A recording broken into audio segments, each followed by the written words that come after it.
इस बात को तुमने नहीं पढ़ा?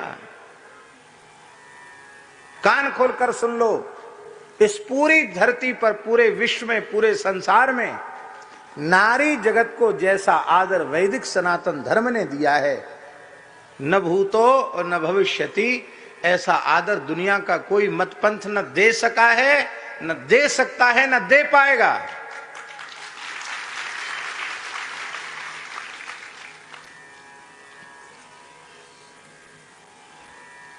जानते हैं हमारे यहां माता को कितना आदर है? पितुर्दश गुणा माता गौरवेणाति रुच्यते।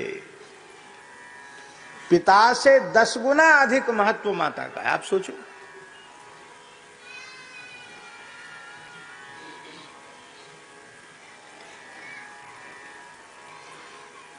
पुत्र सन्यासी हो गया, गृह त्याग कर दिया, विरक्त हो गया,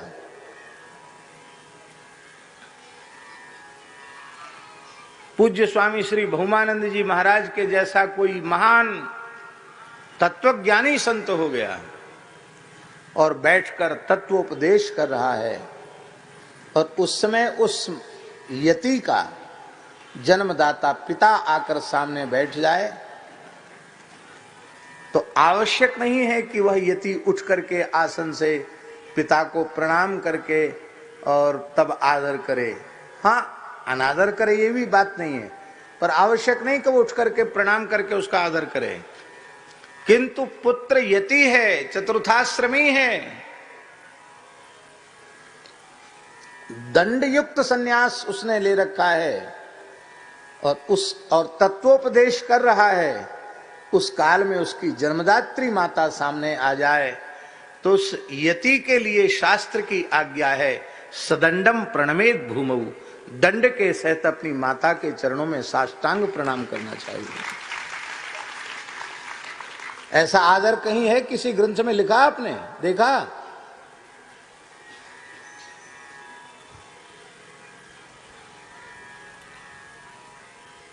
और सुन लीजिए, पतिव्रता माताओं के लिए कितनी सुविधा है।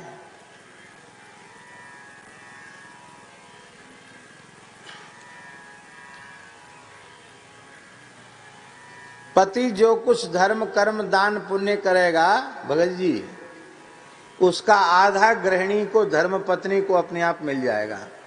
उसको कहीं दरखास्त नहीं लगानी पड़ेगी कि आधा पुण्य हमारे खाते में आना चाहिए, उसको आधा मिल जाएगा पक्का।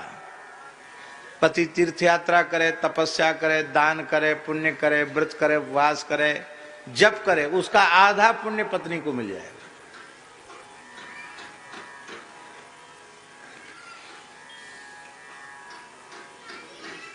यहां तक तो आपको अच्छी लगेगी बात।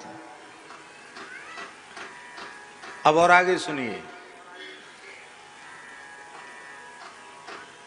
पति जो कुछ दान पुण्य व्रत उपवास आदि उत्तम कर्म करेगा, उसका आधा पुण्य पत्नी के खाते में चला जाएगा। किंतु यदि वह कोई पाप कर्म करता है, अपकर्म करता है, निषिद्ध कर्म करता है, तो उसका पूरा का पूरा परिणाम उसे स्वयं को भोगना पड़ेगा। उसके पाप में उसकी हिस्सेदारी नहीं है। पुण्य में हिस्सा है, पाप में बिल्कुल हिस्सा नहीं है। उसका फल तुम खुद भोगो। और अब सुन लीजिए, अभी तो ताली बजा रहे हैं, और सुनो। हम अपने मन से कुछ नहीं बोलते हैं, बिना प्रमाण के नहीं बोलते हैं। पत्नी जो कुछ यज्ञ जप तप व्रत उपवास दान करेगी, उसका पूरा पुण्य उसी के पास रहेगा। उसमें से पति को एक पाई नहीं मिलेगी, कुछ नहीं मिलेगा उसको। उसका तो आधा ले लेगी पति का, वो अपना जो कुछ कर रही वो सब उसी के पास डिपॉजिट रहेगा, उसमें से हिस्सा नहीं है। हाँ, पत्नी से यदि कोई पाप कर्म बन जाता है तो उसका आधा फल पुरुष को भोगना पड़ेगा।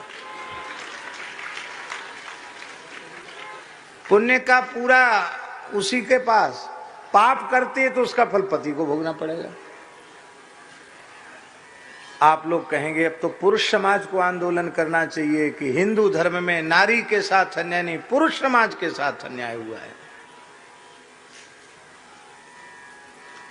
पुरुषों को आवाज उठानी चाहिए, लेकिन इतनी सुविधा नारी को क्यों प्रदान की गई? भैया, पवित्र सृष्टि का मूल नारी है। भगवान के अवतार भी नारी के गर्भ से होते हैं। बड़े बड़े ऋषि मुनि महात्मा किसी नारी के गर्भ से उत्पन्न होते हैं। बड़े बड़े शूरवीर, दानवीर, राष्ट्रभक्त, बड़े से बड़े विद्वान, बड़े से बड़े गुणी कलाकार, सारे संसार में धरती का गौरव बढ़ाने वाले महानुभाव न तो धरती फोड़ के निकलते हैं, न आसमान से बरसते हैं, किसी माता के गर्भ से ही उत्पन्न होते हैं। और ऐसी पवित्र सृष्टि के सृजन का भार उसके ऊपर है, इसलिए उसको इतनी सुविधा दी गई।